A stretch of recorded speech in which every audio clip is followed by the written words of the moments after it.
দেয় না, কাজ বেশি বেশি করায়। এমন সময় পিছে পিছে ওই মদিনার সেই উটের মালিক দৌড়ায় আসছে। আল্লাহর নবী বললেন, ও উটের মালিক, তুমি কি উটের মালিক? বলে, হায় ইয়া রাসূলুল্লাহ। তুমি কি তাকে খাবার কম দাও, কাজ বেশি করাও এবং মাঝে মধ্যে তারে পিটাও? বলে, ইয়া রাসূলুল্লাহ, কি করে আপনি জানলেন? বলে, উট এসে তোমার বিরুদ্ধে আমার কাছে অভিযোগ পেশ করেছে। একবার জোরে বলা যাবে কি আল্লাহু আকবার? আল্লাহর কোরআন বলতেছে, ওয়ামা আরসালনাকা ইল্লা রাহমাতাল লিল আলামিন।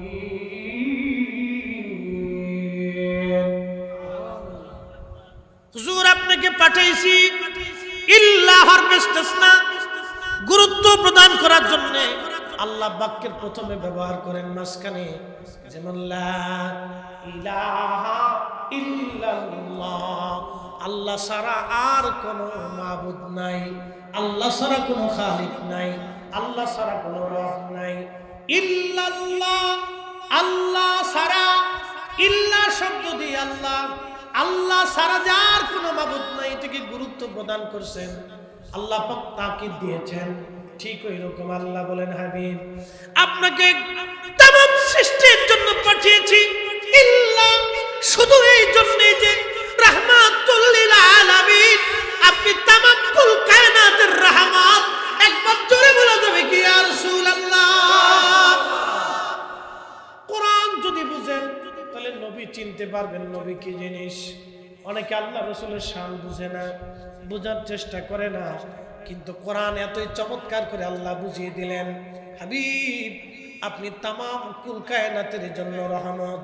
আল্লামা মোল্লা আলী কারি মাক্কি আল মাওরিদুর রাবি ফি মাউলিদিন নবী সাল্লাল্লাহু আলাইহি ওয়াসাল্লাম, এই কিতাবের মধ্যে তিনি লেখেন, আল্লাহর সৃষ্টির মধ্যে 18,000 আলম আছে।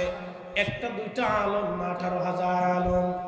আলম তো বুঝতেছেন আপনারা, বুঝাই। দুনিয়া একটা আলম, কবর একটা আলম, মায়ের পেটের ভিতরে একটা আলম, রূহের জগৎ একটা আলম, হাসরের মাঠ একটা আলম, জান্নাত একটা আলম। এরকম যতগুলি জগৎ আছে সব জগৎকে আলম বলা হয়। আল্লাহর কোরআন বলতেছে, রব্বিল আলহামদুলিল্লাহি ওয়া রাব্বিল আলামিন, সমস্ত প্রশংসা সেই রবের জন্য যিনি সমস্ত জগৎ সমূহের রব। আর আল্লাহ ডাক দিলেন, হাবিব, আপনাকেও আমি বাদ দিলাম না, আপনি তামাম জগৎ সমূহের রহমত, রেহেমের জগতের রহমত, রূহের জগতের রহমত, কবরের জগতের রহমত, দুনিয়ার জগতের রহমত, আখিরাতের জগতের রহমত, জান্নাতের জগতে নবীর রহমত। চিৎকার মেরে বলবেন আল্লাহু আকবার। তিনি নবী, নবী, নবী, আমাদের নবী। আমরা এত বড় দামি নবীর উম্মত, আমরা নবী চিনতে পারলাম না, হায় আফসোস। আমরা নবী চিনতে পারলাম না। ওই উট কাঁদে আর বলি, ইয়া রাসূলুল্লাহ, মালিক আমারে মারে, খাবার কম দেয়, কাজ বেশি করায়। আল্লাহর নবী ধমক দিলেন, এই উটের মালিক, তুমি উটকে কাজ বেশি করো, খাদ্য কম দাও, মাঝে মধ্যে পিটাও। বলি, ইয়া রাসূলুল্লাহ, আমার ভুল হয়ে গেছে, আমি মাফ করে দিলাম। বলে, উটটা আমার কাছে বিক্রি করে দাও। উটের মালিক বলি, ইয়া রাসূলুল্লাহ, বিক্রি করব না, এই উটটা আপনাকে আমি হাদিয়া দিয়ে দিলাম। একবার জোরে বলা যাবে কি আল্লাহু আকবার? ওরে রাহমাতুল লিল আলামিন, আপনি উম্মতের জাবিন, গুনাহগারের অতি আপনজন। আল্লাহর নবী, নূরের নবী,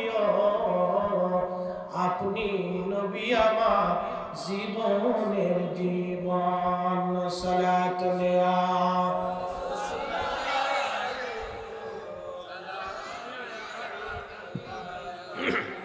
সালাতুন ইয়া রাসূলুল্লাহ, সালাতুন ইয়া হাবিবাল্লাহ। বন্ধুগণ আমার,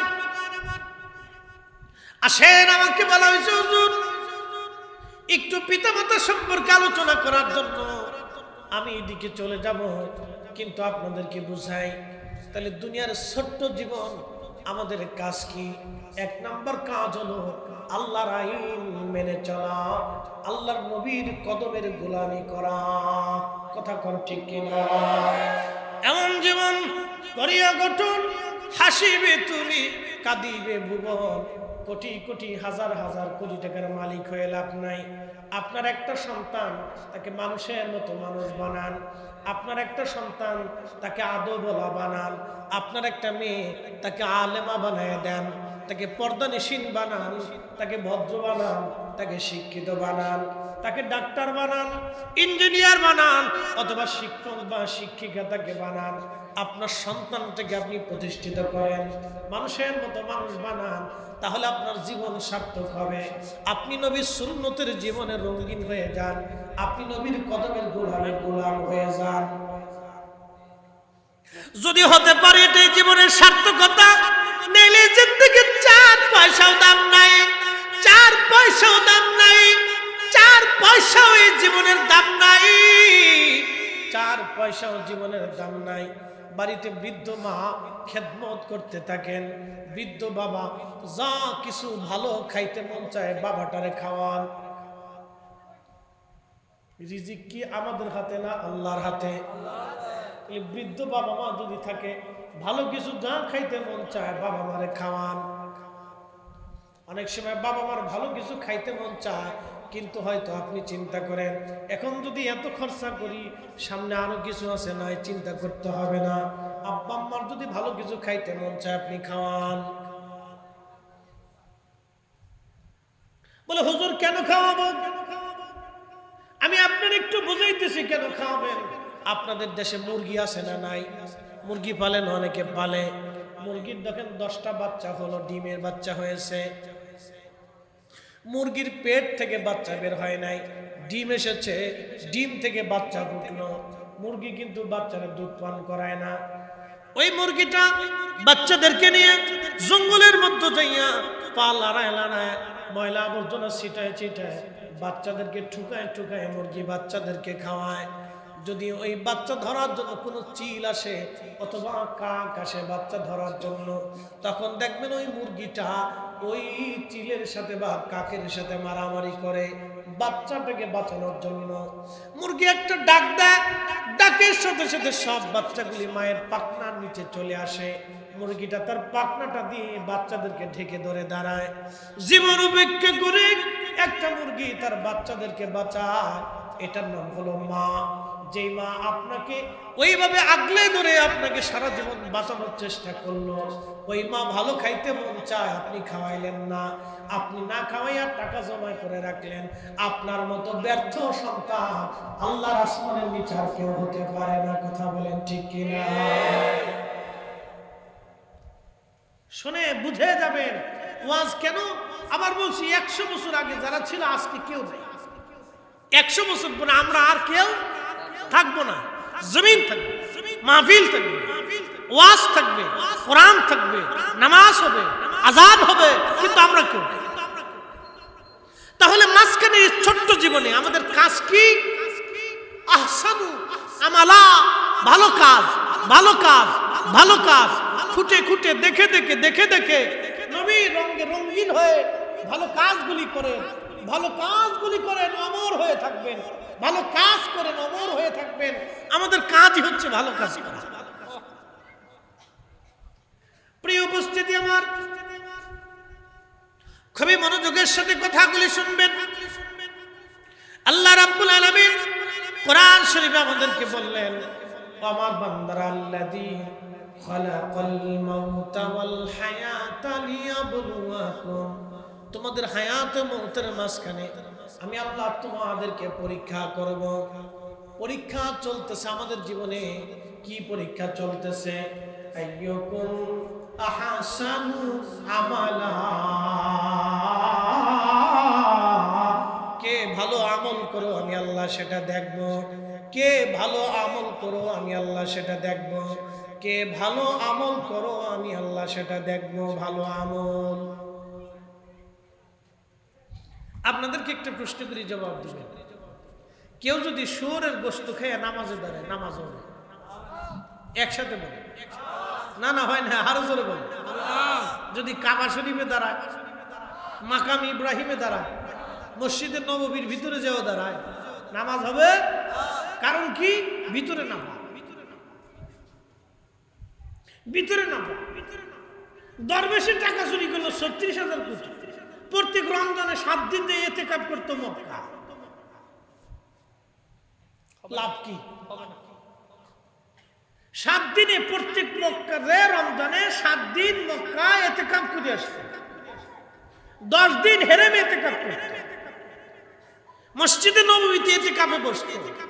বলেন কি ফায়দা আছে? মেহেশরের কঠিন মাঠে 18 কোটি মানুষের মামলার আসামি সে।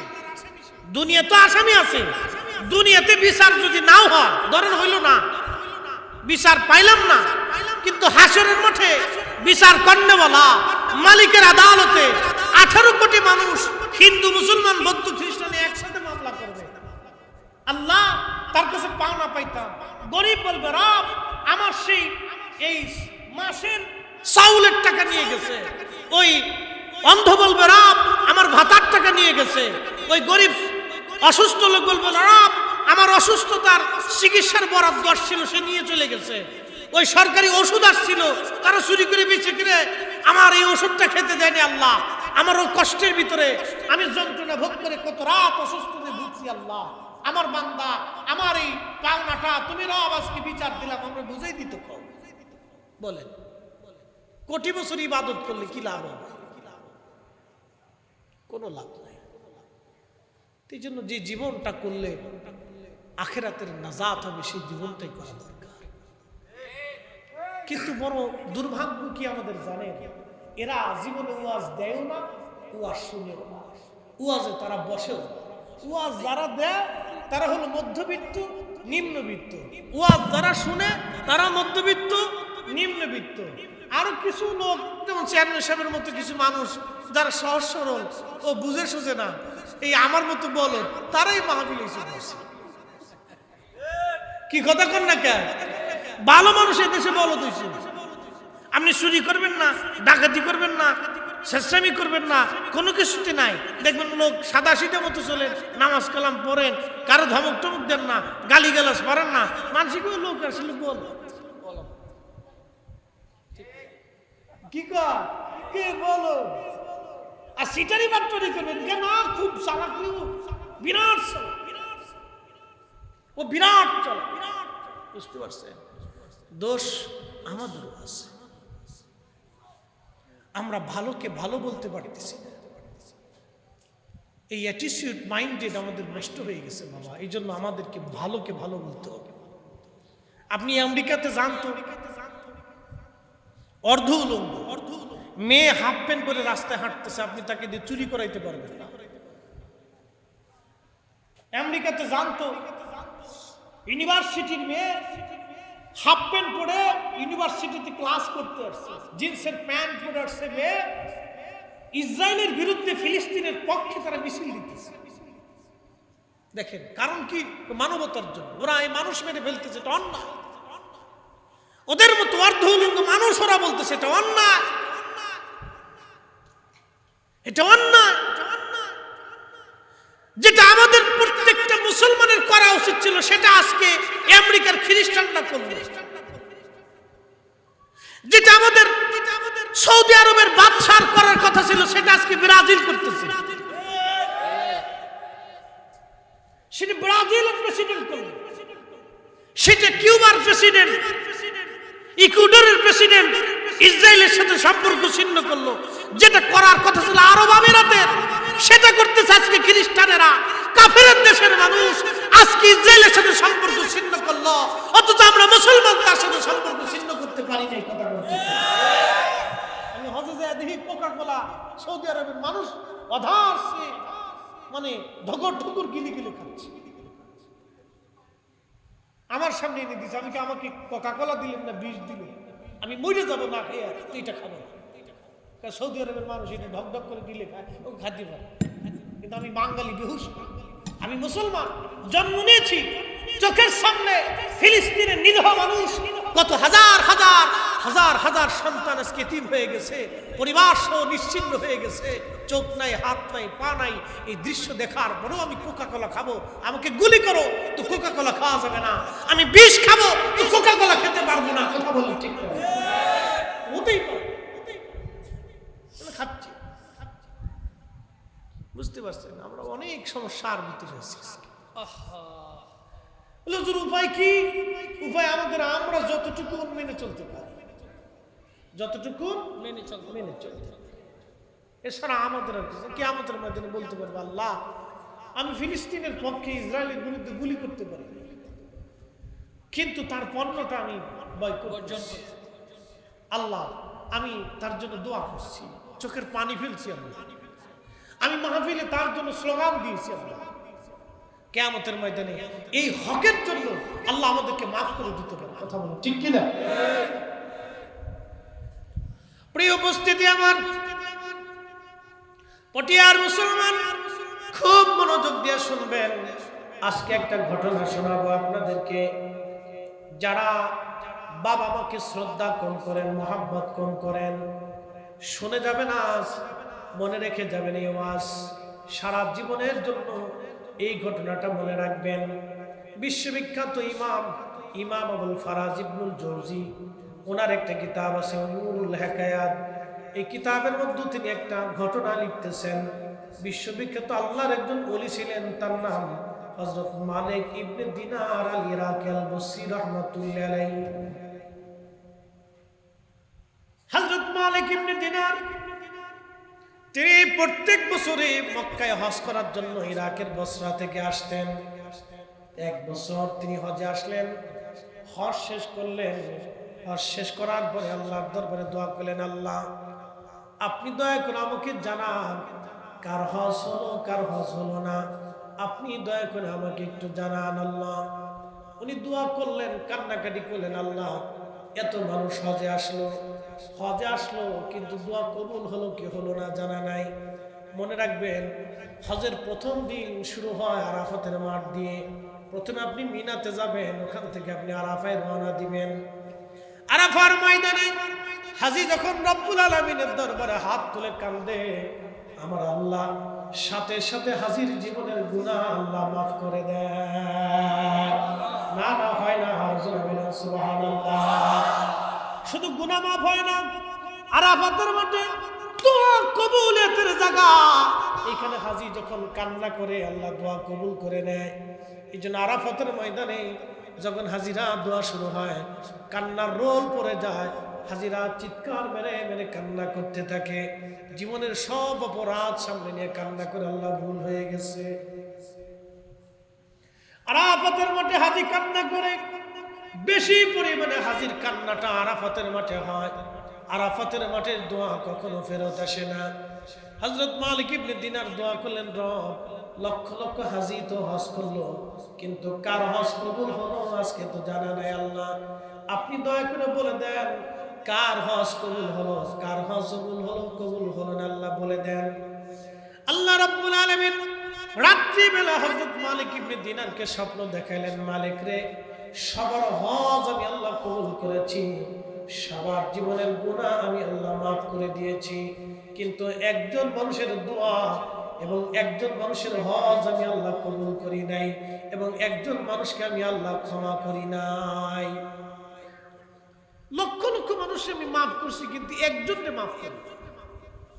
তো মালিক ইবনে দিনার ইরাকি বসরি খুব চিন্তায় পড়ে গেছে যে ওই একটা লোক যদি আমি হই তাহলে আমার জীবন বরবাদ হয়ে গেছে।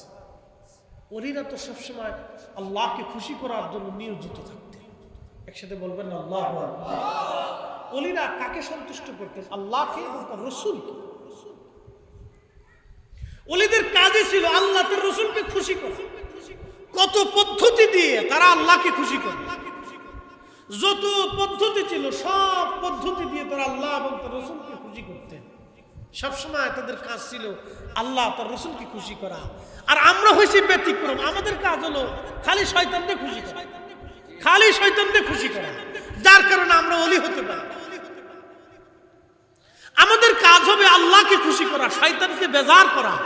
যদি আপনি জীবনে নিয়ত করেন যে হ্যাঁ আমি প্রত্যেকটা সেক্টরে প্রত্যেকটা সময়ে আমি আল্লাহ তার রসুলকে খুশি করব আর শয়তানকে বেজার করব, তাহলে আপনি দুনিয়াতে কামিয়াব হইয়া আল্লাহর পেয়ারা হইয়া নবীর গোলাম হইয়া তারপরে কবরে যেতে পারবেন। খুব মনোযোগ দিয়ে। তো মালিক ইবনে দিনার খুব চিন্তায় পড়ে গেছে, ব্যাপার কি, ওই লোকটা যদি আমি হই তাহলে আমার জীবনটা বরবাদ হয়ে যাবে। উনি আবার কাঁদতেছে, রাত্রি আল্লাহ স্বপ্ন দেখেছে, আবার কাঁদতেছে। পরের দিন আল্লাহ আবার স্বপ্ন দেখালেন, মালিক তোমাকেও মাফ করে দিয়েছি, কিন্তু একজনকে মাফ করে নাই। মালিক ইবনে দিনার বললেন, ইয়া রাব্বি, কাকে মাফ করেন নাই? বলে তার নাম মুহাম্মদ ইবনে হারুন সমরকন্দি। মুহাম্মদ ইবনে হারুন সমরকন্দি।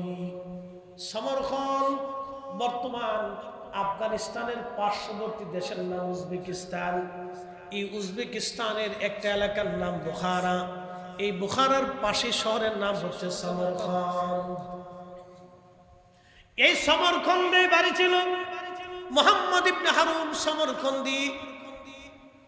মালিক ইবনে দিনার রাহমাতুল্লাহ ঘুম ভেঙে গেল, তাহাজ্জুদ পড়লেন, ফজরের নামাজ পড়ে হেরেম শরীফের আহলুল মক্কা যারা ছিলেন, মক্কার বাসিন্দা, তাদেরকে ডেকে বলেন, হে বাসিন্দারা, মুহাম্মদ ইবনে হারুন সমরকন্দি নামক কাউকে কি তোমরা চিনো?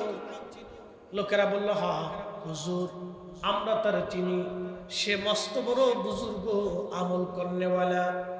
আজকে 40 বছর ধরে সে মাকামে ইব্রাহিমের সারা রাত্র ভরে ভরে আল্লাহর ইবাদতে কাটায়। অ্যাটেনশন, আমার দিকে তাকাবেন, কি ইম্পর্টেন্ট কথা।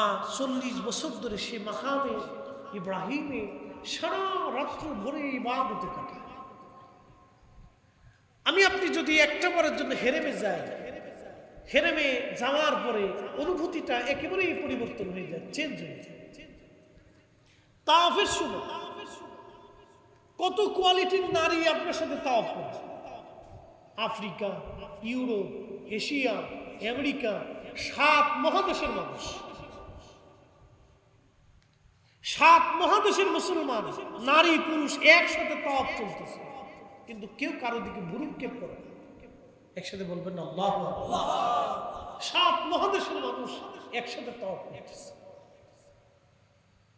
সাই করতেছে, কিন্তু কেউ কারো দিকে তাকানোর সুযোগ নেই। ওই অনুভূতি ওই সময় আসে।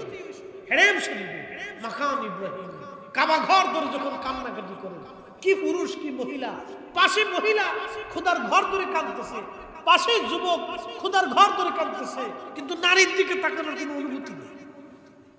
এটা সে কাবা শরীফ, সেই জায়গা 40 বছর ধরে মাকাম ইব্রাহিমে লোকটা একনিষ্ঠভাবে সারা রাত আল্লাহর ইবাদতে কাটাই দিচ্ছে, কিন্তু তার হজ কবুল হয় না, দোয়া কবুল হয় না।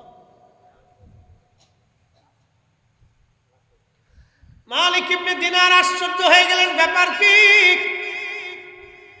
এত বড় বুজুর্গ 40 বছর ধরে মাকাম ইব্রাহিমে নামাজ ইবাদতে কাটায়, কিন্তু 40 বছর ধরে তার ইবাদত কবুল হয় না, রোজা কবুল হয় না, হজ কবুল হয় না, তার দোয়া কবুল হয় না। কারণ কি?